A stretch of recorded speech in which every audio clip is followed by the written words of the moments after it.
Hvala za predstavitev. Kot je povedal že, bomo si pogledali, kaj je novega v COBISS Plusu in mCOBISSu v zadnjih 2 letih.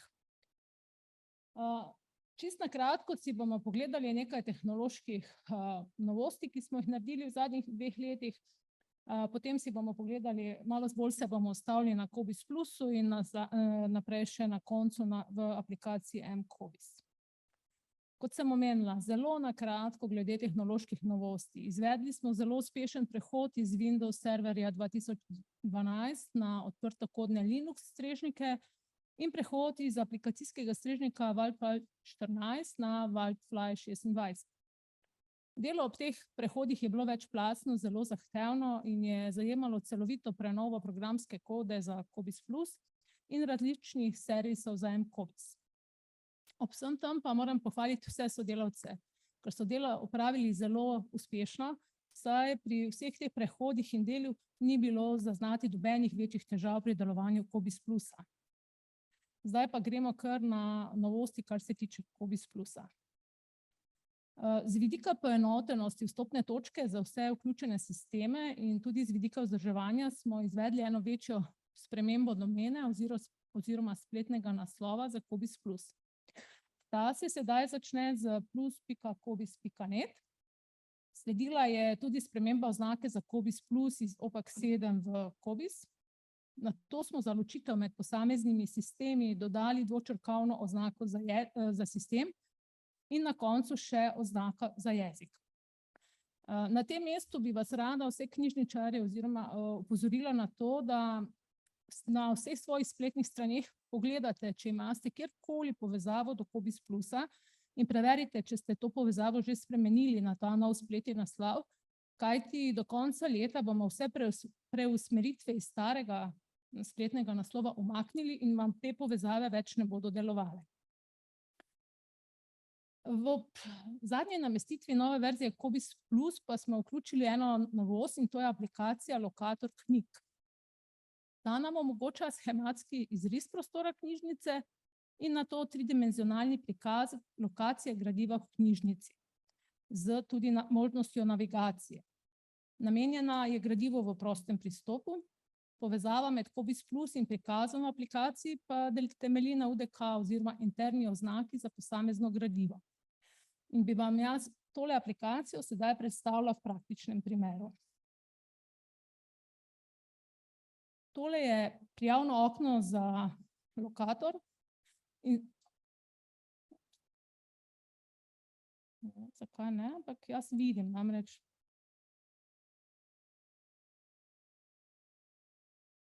Jaz pa namreč vidim pri sebi, tako da. Me bojo tehniki rešili, hvala. V tem prijavnem oknu se prijavite z svojim uporabniškim imenom in geslom za COBISS 3 in nato po prijavi, pa moram jaz priti na drugo stran, tako da samo trenutek. Da jaz se. Kje pa je zdaj? Malo nas tehnika jezi. Na drug zavihek, ki mora biti aktiven, bi prosila moje tehnike.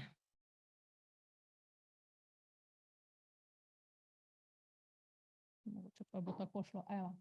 Tole pa je urevalnik za Lokator. Tukaj imate na vrhu en meni, s katerim nato zelo tako schematsko v dvodimenzionalni obliki izrišete prostor knjižnice, pa bomo kar začeli. To so tako preprosti, enostavni elementi. Se pravi, najprej bi izrisali tla, en prostor knjižnice, nato bi v ta prostor, ker smo v knjižnici, seveda dodali omare s policami in lahko rečemo, da so koliko polic imamo v dolžino, pa v višino, pa potem jih zlociramo tukaj v prostoru. Lahko seveda police obračamo poljubno, ker imamo do 360 stopinj, tako so police dvostranske in jih tudi dodamo v prostor. Lahko dodamo škatle za gradivo, ker nekatere knjižnice to uporabljate in tudi to lahko rotiramo, pa obračamo in dajemo v prostor. Vsak prostor potrebuje vrata, ki jih tudi lahko dodamo ali v tej smeri ali pa v poljubni drugi smeri v prostor. Tu imamo še predelne stene, če so kakšno mizo, kjer lahko si uporabniki usedejo pa kaj preberejo. Tole je ikona za računalniški pult, ki ga lahko dodamo, seveda spet pod poljubnim kotom v prostor. Kakšen stav. Recimo tega bomo dodali tako, drugega bomo pa obrnili za knjižničarja, mogoče takole. Imamo še celo rastline, zelenje, nekaj zelenega, da niso knjižnice tako puste. Po moje nimate čisto pustih. In en splošen element, ki lahko služi za dodajanje, ne vem, stebra, stopnišča in podobnih zadev. Če nam kakšen element ni všeč, ga lahko pobrišemo. Kot sem pa že prej omenila na začetku, pa je sama povezava med aplikacijo in Cobiss Plus deluje na UDK oznaki. In kot vidite, tukaj imamo na vsaki omari številčno oznako in ta nam pove, koliko UDK-jev je na teh policah oziroma tej omari že vnešenih. In če zaženem urejanje oziroma vklopim urejanje, vidimo, da tukaj nimam še ničesar vnešenega, zato je oznaka 0/4. In tukaj lahko vnesem ali interno oznako ali UDK. Izmišljujem si, ker ne poznam čisto točno. Lahko začetek avtorjev, na primer A pa do Can ali pa Cankar, kakšen dodaten opis in podobno, kar pač imate na policah za lažjo orientacijo uporabnikov. Lahko samo interno oznako, kakšno referenčno zbirko, lahko kakšen drug UDK, pač karkoli imate. Na posamezno polico lahko dodamo več UDK-jev, to naredimo tako, da tukaj kliknemo plus in se nam potem odpirajo okna za dodajanje UDK-ja na isti polici. In ko smo s tem zadovoljni, shranimo in takrat vidimo, da se nam ta številka spremeni, kar pomeni, da smo uredili vse police na tej omari. Ko smo z prostorom zadovoljni, se nam zdi, da je takšen, kot je lep in odraža nekako približno naše stanje naše knjižnice, da shranimo, tako da poimenujemo kot osrednji prostor ali pa soba, v glavnem, tako kot vi to imate poimenovano, potem označimo nadstropje ali pritličje, karkoli imate. Tukaj bi poudarila pri knjižnicah z oddelki je zelo pomemben odnos podlokacije, če jih uporabljamo, in ta izdelek shranimo. Tukaj se nam prikaže potem prikaz oddelkov in nadstropij, ki jih imamo v knjižnici, in tukaj lahko predogled naredimo, da vidimo, kaj smo izrisali. Jaz upam, da bom malo povečala. In to je naš prostor, ki smo ga sedaj izrisali v 3D obliki. Pa še bom malo obrnila, pa povečala. Tukaj vidite vnos tega UDK-ja in internih oznak, ki smo jih vpisali prej pri urejanju. To je zdaj pogled in to je to, kar morate pač knjižničarji narediti. Kako pa uporabniki vidijo vso to zadevo? V Cobiss Plus poiščemo en zapis in v tabeli podrobna zaloga smo dodali ikonco lokator. To je drugače, kajti nekatere knjižnice uporabljate svoj lokator in tiste imate celotno signaturo podčrtano. Za ta lokator, ki smo ga pa sedaj na novo naredili, pa smo dodali ikonco in uporabnik s klikom na to ikono pride na model knjižnice. To je dejanski model knjižnice Izuma in tukaj vidimo z modro puščico in z modro barvo obarvano omaro, kjer se to gradivo dejansko nahaja. Temno modro obarvano je pa dejansko ta polica oziroma ta omara, kjer gradivo je. Se pravi, z miško lahko rotiramo, se obračamo, spreminjamo smeri. Lahko pa si izberemo tudi 360-stopinjski ogled in se potem z smernimi tipkami naprej, nazaj, levo, desno sprehajamo po knjižnici, tako kot recimo jaz zdaj delam z smernimi tipkami tu na računalniku ali pa kar z miško. Tako da si potem lahko natančno ogledamo, kje je in tukaj vidimo, da imamo vnešen UDK in pa dodatni opis, kaj na tej polici je. In potem se lahko uporabnik prosto sprehaja po prostoru, po knjižnici, tako da se lažje orientira. Tako da moram pa povedati, da smo ta lokator aplikacijo dali v testiranje nekaterim knjižnicam v Sloveniji. Te so ta lokator ocenile kot zelo uspešen projekt, zelo enostaven za samo uporabo in tudi prijeten prikaz za uporabnike. Seveda pa kot vedno, ko vam damo karkoli v testiranje v knjižnice, dobimo take dobro namerne predloge in pripombe in nekatere bomo skušali čim prej realizirati. Toliko zdaj o lokatorju, zdaj pa se vrnimo na mojo prezentacijo, pa si pogledamo naprej. Hvala, kolegi. Naslednja stvar, ki smo jo implementirali v zadnji verziji COBISS Plusa, je tudi nov model rezervacije gradiva. Ta je namenjen predvsem uporabnikom knjižnic, se pravi uporabnikom COBISS Plus, vašim članom v knjižnicah. Pri tem se rezervacija gradiva izvede po naslovu gradiva in uporabnik član ne rabi več izbirati izvoda gradiva v tistem dolgem seznamu, ki je bil prej v podrobni zalogi.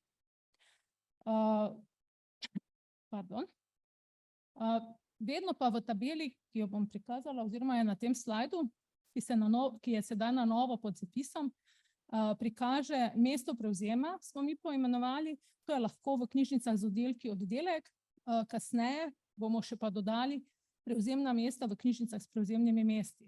Zaenkrat ta način rezervacije ne deluje v knjižnicah z prevzemnimi mesti. Prav tako pa je ta način rezervacije možen samo za gradivo, knjige, vendar ne za kataloge in ne za gradivo v več delih in tudi ne za gradivo, ki ima status za možnost prioritetnih rezervacij. In ko uporabnik tukaj izbere oddelek, v katerem želi rezervirati gradivo, enostavno v vrstici zraven klikne na gumb rezerviraj in se izvede rezervacija enega od prostih izvodov gradiva. Vkolikor bi bili v nekaterem oddelku vsi izvodi gradiva izposojeni, potem tukaj status ne bi bil zelen, prost, ampak bi bil rdeč, izposojeno gradivo ali pa rezervirano gradivo. Kot vidite, pa so pod to tabelo še vedno naslovi tabel, podrobna zaloga in pa zaloga v drugih knjižnicah. Tako kot sem omenila, to je ostalo. In če pogledamo sedaj to tabelo, podrobna zaloga pod istim gradivom, vidite, da je dosti bolj obsežna, vsebuje celotno signaturo, mogoče pa to končnemu uporabniku nič ne pomeni in on se vprašuje, kateri izvod naj sedaj recimo tukaj spodaj v primeru knjižnice Rotovž izbere, zakaj imam tu navedenih 5 izvodov, če jaz kot končni uporabnik rabim samo enega. Ker pa vemo, da knjižničarji veliko uporabljate COBISS Plus pri svojem delu, smo zato v profilu dodali med nastavitve eno dodatno nastavitev, vedno prikaži podrobno zalogo. In tukaj, če se odločite in označite z da, se vam bo tabela podrobna zaloga pod zapisom bila vedno odprta in ne boste potrebovali dodatnega klika. Zdaj pa še nekaj o tem, kar so že moji kolegi povedali v predhodnih predstavitvah, ampak zato, da se vam mogoče malo vtisne v spomin. V začetku letošnjega leta smo dodali v vse sisteme novo bazo ANPA-Evolve. Kot je kolega Miran že povedal, baza vsebuje več milijonov prosto dostopnih znanstvenih člankov s celotnimi besedili. In tudi posledično zaradi tega, ker je sama baza zelo obsežna, smo se odločili, da bo baza dostopna ločeno izven kataloga COBIB oziroma knjižnic v posameznem meniju sistema. Tu imate primere za Slovenijo in pa za ostale sisteme, kako najdete to bazo v meniju.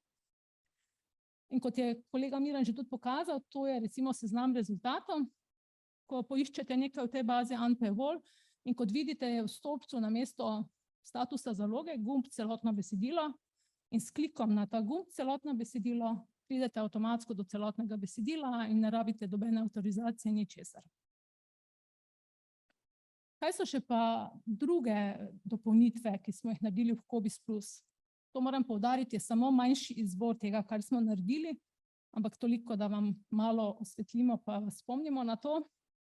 Dodali smo funkcionalnost kreiranja opozoril oziroma tako imenovan alert service. To pa predvsem zaradi tega, ker imamo zelo različne uporabnike COBISS Plusa. In ta alert service se nanaša na določeno izvedeno iskanje in ob samem kreiranju opozorila lahko uredimo tako ime opozorila, kot določimo pogostost izvajanja, ali se to izvede tedensko, mesečno in pa kako dolgo se to opozorilo izvaja. Pol leta, leto in pol ali 2 leti. Na to smo v slovenskih knjižnicah šolskih omogočili prijavo z Arnes AI. Mislim, da je kolegica Tanja omenila v predhodnem, v eni od prejšnjih predstavitev. To bo zelo pomembno pri uvajanju domačega branja elektronskih knjig, da se bo lahko šolarji s tem javljali. Kolega Miran je prav tako na eni predhodnih predstavitev omenil, da smo v Sloveniji vključili iskanje in dostop do celotnih besedil elektronskih knjig, ki so prosto dostopne ali pa naročene v slovenskih knjižnicah. In to je mogoče iskati po Cobib katalogu in nekaterih lokalnih katalogov. V vseh sistemih smo v iskalno okno za izbirno iskanje dodali omejevanje, ki nam omogoča, da že pred samim začetkom iskanja določimo nekaj omejitev, kot na primer leto izida ali pa recimo po fasetah, vrsta gradiva, vrsta vsebine, jezik in podobno. Zelo uporabna funkcionalnost, ki smo jo naredili, pa je tudi funkcionalnost citiranja. Nad posameznim zapisom v Cobis Plus imate na koncu citiranje in ta nam omogoča prikaz bibliografskih podatkov v 7 izbranih citatnih formatih in 2 formatih za izvoz, kar recimo zelo olajša navedbo referenc pri pripravi kakšnih nalog, prispevkov in člankov in podobnega. V sami tabeli s statusom gradiva pri posamezni knjižnici ali oddelku pa smo ob statusu izposojeno ali rezervirano dodali še informacijo o najoptimističnejšem možnem datumu, kdaj bo gradivo za člana na voljo in katero mesto v čakalni vrsti bi član dobil, če bi to rezerviral to gradivo. Nekaj je o tem tudi kolegica Tanja povedala. Tako da to je kar nekaj takšnih dopolnitev. Tukaj je še poimenovanje shranjenih iskanj, potem smo pa kar še nekaj zadev naredili, ampak sem že blizu tega časa, ki me preganja, bom rekla tukaj rahlo, in vam ne morem vsega predstaviti, pa pred koncem poglejme še malo mCobis, kot sem omenila. Tudi sama aplikacija mCobis je v zadnjih 2 letih doživela kar nekaj sprememb in dopolnitev. Dopolnili smo jo s funkcionalnostmi, ki so na voljo uporabnikom Cobis Plus, kot na primer ta čakalna vrsta, posodobljen prikaz prostih izvodov, e-knjig, dodajanje komentarjev na polici in nekaj drugih. Pa še malo si bomo slikce pogledali. Tukaj na slikah vidite, da smo zelo prenovili videz oziroma izgled aplikacije tako za iOS kot Android. Imate možnost ponastavitve gesla ali pozabljeno geslo po novem, prav tako spletni vpis v knjižnico je možen preko mCobisa in dodatne načine prijave v mojo knjižnico z e-naslovom ali pa z Arnes AI prijavo. Omogočili smo tudi prikaz in izbiro prevzemnih mest, tako za iOS kot za Android, kot vidite. Med podatke članov pa smo dodali obvestila o poteku članstva in pa prikaz dolgov oziroma zamudnin člana. Tako da član dobi te informacije tudi v mCobisu, ne samo v Cobis Plus. Samo aplikacijo pa smo v tem času tudi prilagodili za naprave, ki ne morejo uporabljati Googlovih storitev. Zelo na kratko, tako da hvala vam. Vprašanja?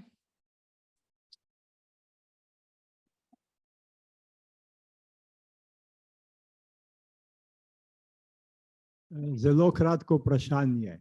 Kaj pa, če knjižnica nima ravnih sten? Vemo, ja. Mogoče si lahko pomagate z orisom predelnih sten v tem trenutku. Zaenkrat nismo šli v takšne detajle, to so zahteve tudi knjižnic, ki so testirale in se bomo razmislili, kako to reševati. Ampak moram pa priznati, da so bile knjižnice zelo inovativne, so izrisale zelo lepe tlorise. Zdaj ne vem, če mi lahko tehniki pomagajo, pa me vrnejo na brskalnik. Če me slišijo. Ali pa bom jaz poskušala, če se bo kaj videla. Ja, ne vem, če me bojo uspeli vrniti, bi vam rada pokazala. Aha. Možno je, zelo lepo, se pravim. Rada bi vam pokazala, kaj so druge knjižnice tudi naredile, ker so naredile zelo lepe predstavitve. Če mi daste še enkrat nazaj, pa možnost, da jaz pogledam brskalnik. oziroma delam na brskalniku. Hvala. Da vidimo tako na hitro, če bom hitro našla eno, katero se lahko, ki vam jo lahko pokažem in vam jo lahko se pohvalim. To je recimo ena taka zelo kompleksna knjižnica, ki ima več sob, več prostorov in so jo zelo tako lepo narisali, ne. Pa vnesli tudi kar precej teh oznak. To je recimo primer ene knjižnice.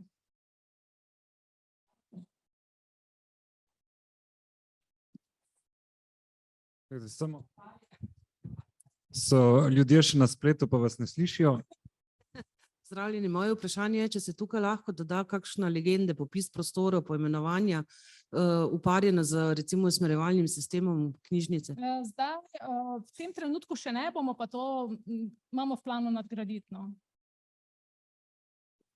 Hvala lepa. Imamo še eno vprašanje, ajde bomo pri drugih bolj ordung in disciplinen. Kolega Boštjan se strinja, da sem lahko malenkost daljša, bom skrajšal, tako da. Izvolite. Roman Mežner iz Osrednje knjižnice Mozirje. Prvo pohvale za vse te nadgradnje Cobiss Plusa. Zelo dobra funkcionalnost je pri iskanju zaloga v drugih knjižnicah, ne. Ampak jaz bi pa rad, da vrnete eno zadevo znotraj te funkcionalnosti, in sicer tam je bila možnost, da se knjižnice razvrstijo po krajih, po abecedi krajev, zdaj pa te možnosti trenutno ni. Zaenkrat smo vrnili sortiranje pa iskanje po prvem stolpcu, to je resnica, to je res. Bomo pa tudi o tej možnosti razmislili, pa bom se s kolegi posvetovala, kako hitro je možno realizirati.